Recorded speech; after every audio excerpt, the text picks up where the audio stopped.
เอาพี่น้องเลยเจอกี่ดินเนาะหลังจากนั้นก็มาปะไว้พี่น้องนี่ทารุณน้ำกันเด้อพี่น้องเด้อพี่น้องใส่เก็บผักเก็บหญ้าเนาะบรรยากาศอยู่ป่าเขาฮันละ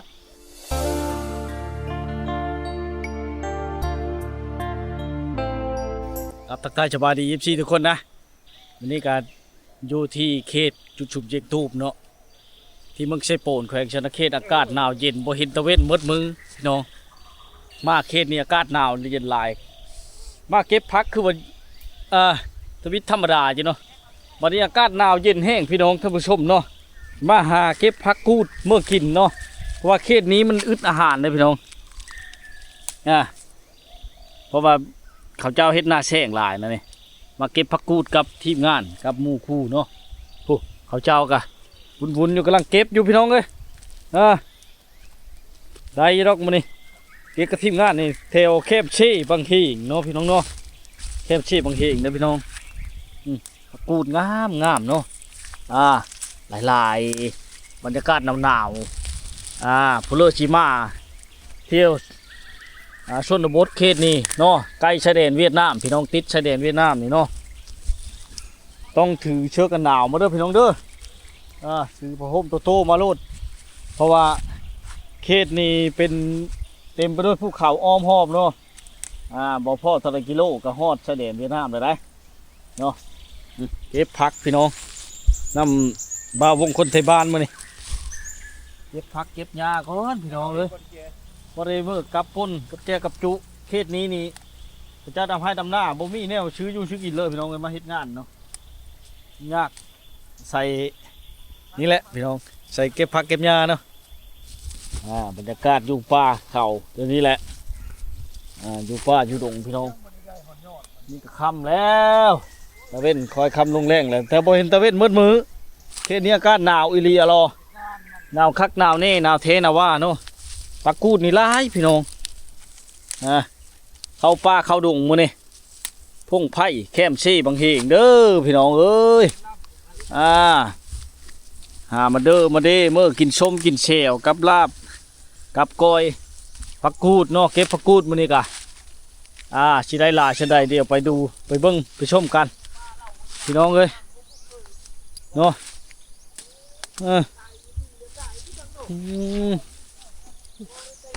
มากับทีมงานเขาเจ้านะเก็บผักเก็บหญ้าผักหญ้าค่าขี่ได้พี่น้องเนี่ยหลายผักหญ้าค่าขี่นี่เนาะพี่น้องเลยบ่ช้ำยากผักกูดนี่เนาะหลายได้พี่น้องเลยหาเก็บเอายอดมันได้ยอดมันแซ่บ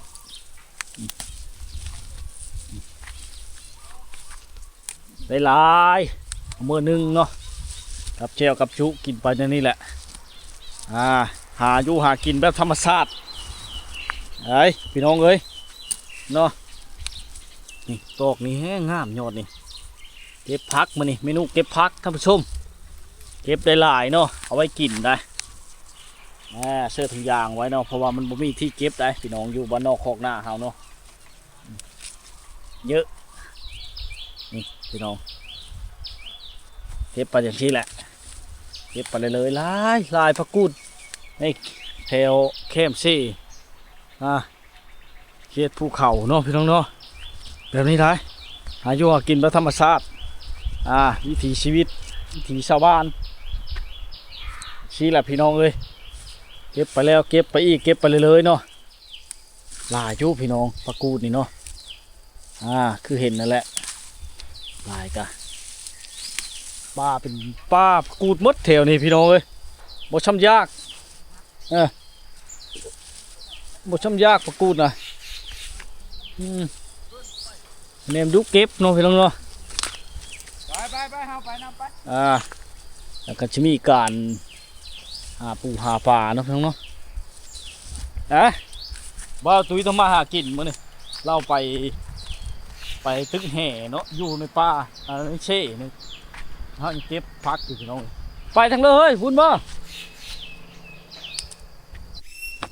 เดี๋ยวไปเบิ่งกันเลยพี่น้องเนาะนี่คือธรรมชาติ เฮ็ด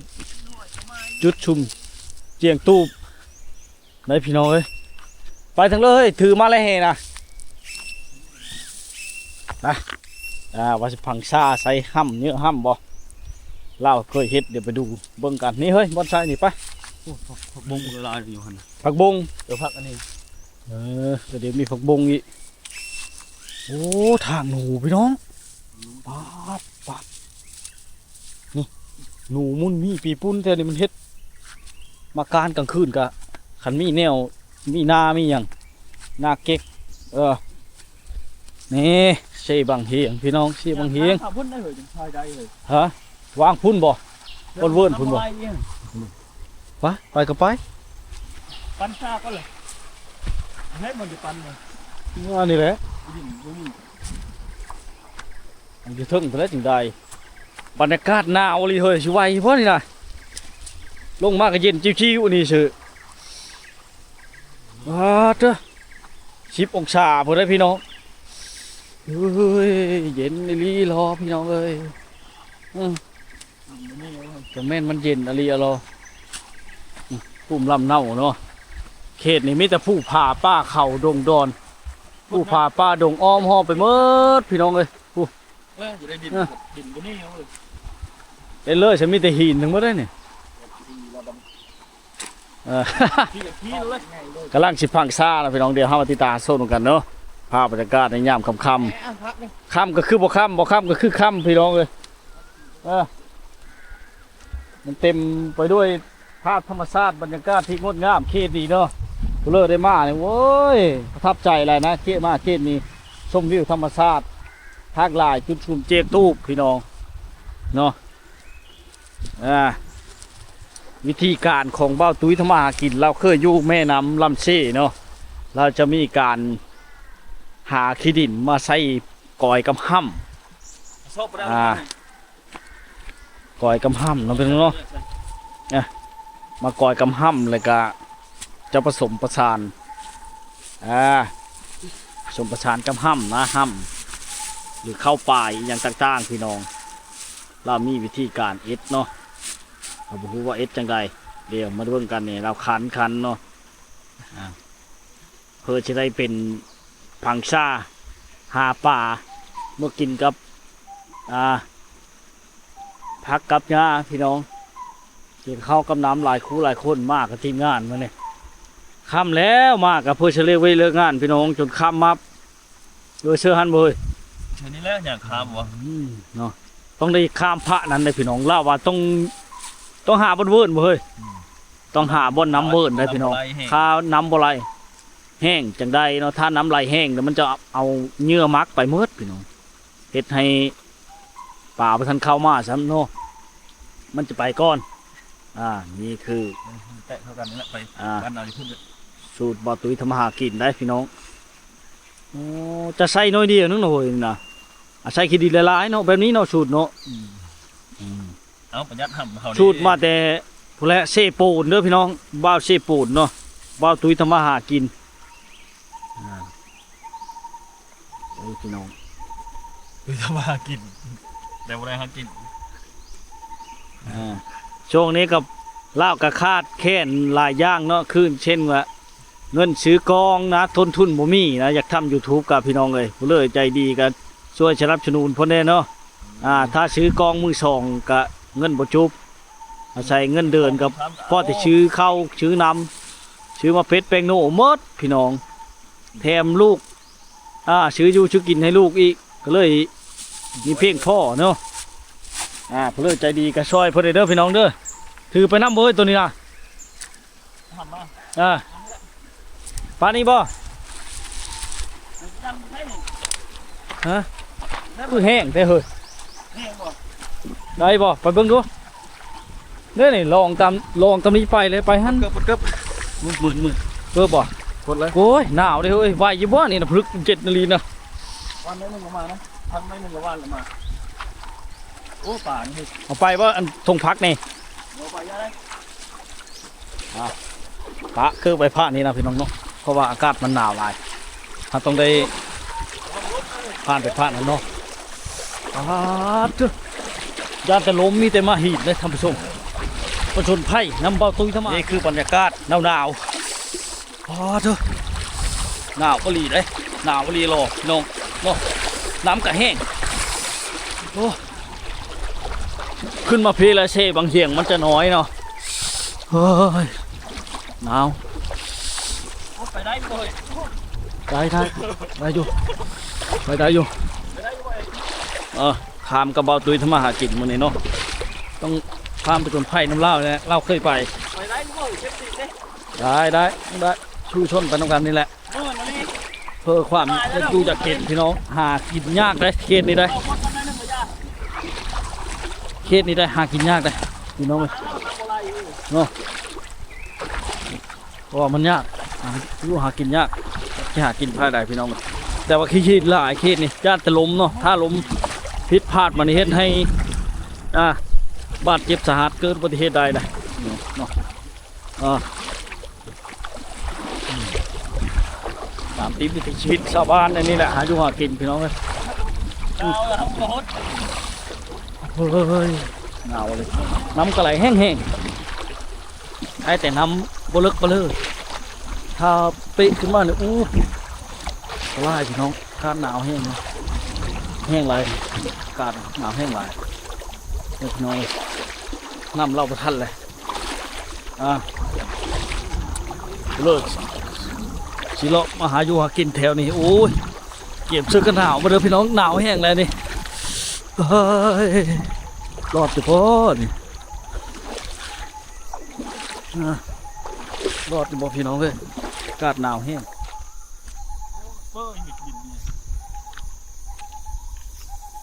ยามันเนาะบางหน่อยนึงแหละวานเนาะ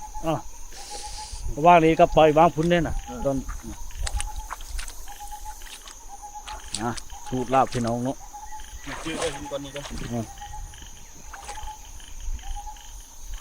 ฮันละหัวเลิกไล่มันหนาวแห้งเลยนี่นะจังเมื่อไหร่ชาวบ้านมาหำยุดเข้าไปจักยู่ในชายเลยโอ้ยจอนแต่วิวธรรมชาติพี่น้องเขตนี่เนาะแต่ว่าความหนาวนี่บ่ป่านี่เผาใดแท้ๆพี่น้องเอ้ยน่าเสื่อมเลยขึ้นเทิงในใครเนี่ยบ่หนาวเพราะว่าผมเจ็บตีนจ้ามานำบ่ตุยทำมาหากินพี่น้องป้า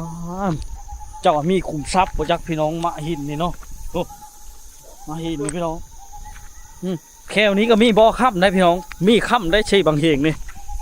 บางบ่อนเขาเจ้ามาห้อนค่ำอยู่เลยเนี่ยห้อนค่ำเนาะ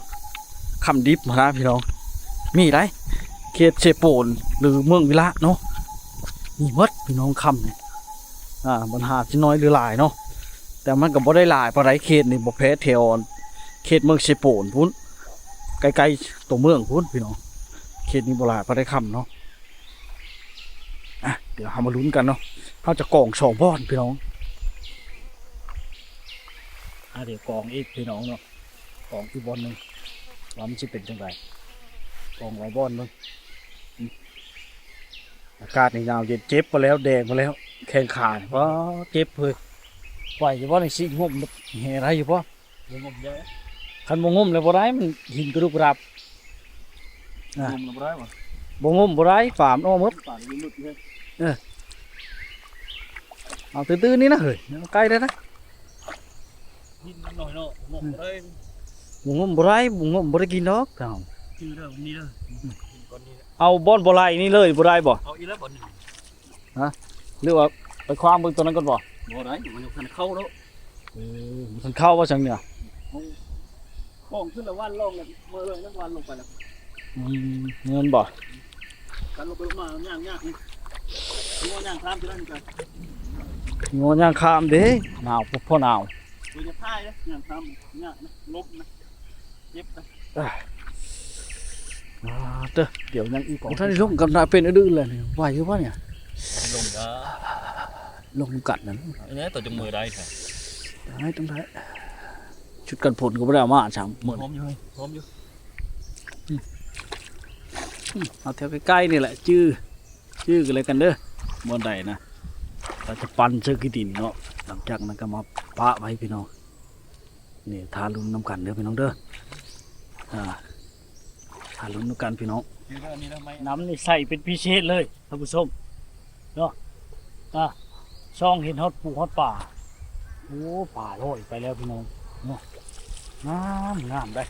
ธรรมชาติเขตเซโปนหาวีระบุรีเนาะอันนี้มันเป็นเขตชายแดนนี่เป็นชายแดนเนาะชายแดนลาวเวียดนามนี่คือบรรยากาศยามหนาวพี่น้องหนาวแห้งเนาะวัดมื้อนี้บ่ได้ตื่น ชุดกันผลมากก็เฮ็ดให้มีความลำบากเลยจังเลยนะพี่น้องนะเดี๋ยวติดตามชมกันว่าสิได้หรือบ่เนาะขันโชคก็ได้พี่น้องก็มาลองครั้งทมิตเลยเนาะนี่ระวังเฮาล่อท่าซาปลาเข้าเนาะเฮาก็มาควางท่านะพี่น้องเรารู้ว่าสิโชคสิมาหรือบ่เนาะแบบนี้แหละอากาศมันเย็นเนาะเฮ็ดหยังก็ยากไอ้เช็คก็ยากเบิดพี่น้องเลย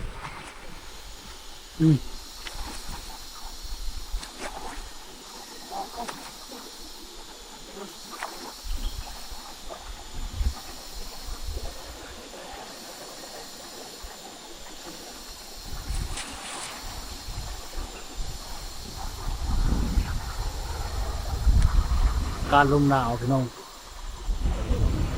อากาศยามเย็นเด้อลึกอดทนพี่น้องเพื่อความอยู่รอดความจะได้จะกินเนาะสมองป่าบ่เห็นแล้วพี่น้องเอ้ยเดี๋ยวเฮามาลุ้นและลุ้นการพังชาพุ่นแหละสิโชคสิหมานบ่มื้อนี้เนาะขอให้โชคกันแล้วกันพี่น้องบ่มีแนวกินอยู่เนาะเอาไปหามาแล้วกินเลยได้นี่อยากเข้าอยู่ปานนี้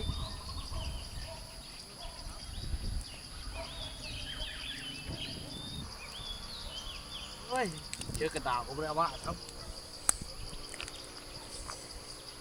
เอาพี่น้องเลยเอาดิ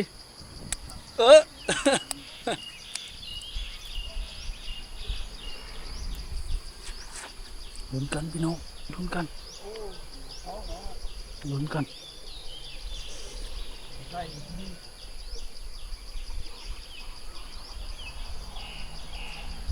บอกเข้าจังประจังหน่อยโอ้เห็นแล้ว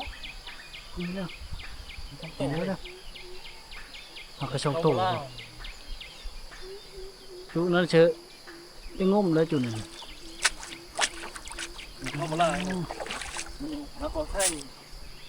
นี่โชคเด็ดได้ชงโตเอาป้นกินปลามันหายากเด้อจ้ะบ่เคยหาเนาะปลาช่างพี่น้องให้ไม่อยู่ก้อนทำมันยังคนแตกซ้ำตู้เลยเฮ้ย3บ่อันนี้แหละอยู่ก่อนคือไหนเนาะอยู่กันปลาคันเหือบ้านเขาปลาคันเหือบ่นี่นะ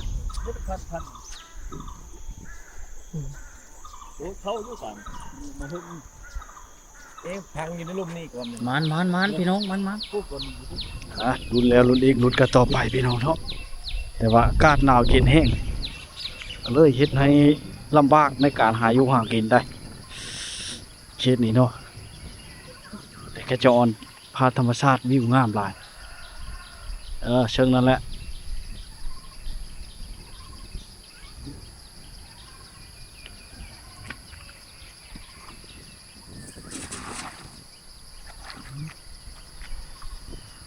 กูคักจังบ่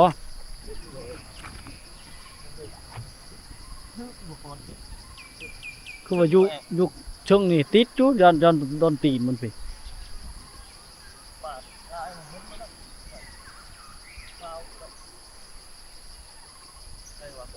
เบิ่งกันลุ้นกันมันหนาวนี่เฮ็ดเนี่ยก็ยากหมดแหละลงบ่ได้เลยบ่เห็นเลยก้อนมันน่ะเชิงพี่ก้อนมันน่ะเชิงนี้พอดีถือตีนมันน้อยนึงลองตัวไม้อีกพี่น้องสมอยคุ้มค่ากับถือหับมาเลยพี่น้องเลย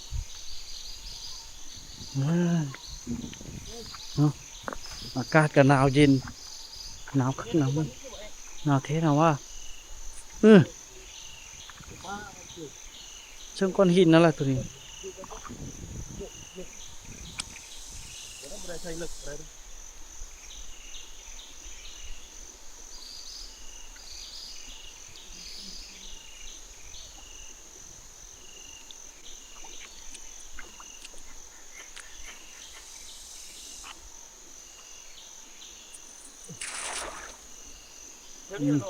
ดูแลช่วงนี้ละน่ะเห็นกระลุกกระรับนะมันบ่ออกมันว่าป่านะเฮ้ยเห็นอยู่บ่ล่ะ ป่าที่มันออกโดน